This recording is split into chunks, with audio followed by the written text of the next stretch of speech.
ফ্যাসিবাদী পরাজিত শক্তির বিরুদ্ধে জুলাই গণহত্যার বিচার না হওয়া পর্যন্ত তাদের পুনর্বাসনের সুযোগ নেই বলে জানিয়েছেন যুব ও ক্রীড়া উপদেষ্টা আসিফ মাহমুদ ভূঁইয়া।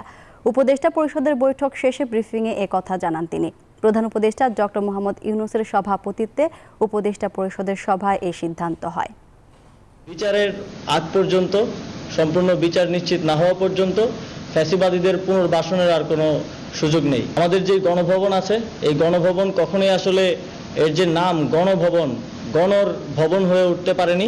তাই এই গণভবনকে যেহেতু এদেশের মানুষ ছাত্র জনতা একটা অভ্যুত্থানের মাধ্যমে জয় করেছে, এটিকে জনগণের জন্য উন্মুক্ত করে দেওয়া হবে এবং এই জুলাই গণ অভ্যুত্থানের স্মৃতিকে, শহীদদের স্মৃতি এবং বিগত ফ্যাসিবাদী সরকারের আমলে যত অন্যায় অবিচার হয়েছে সবকিছুর স্মৃতি সংরক্ষণ করার জন্য গণভবনকে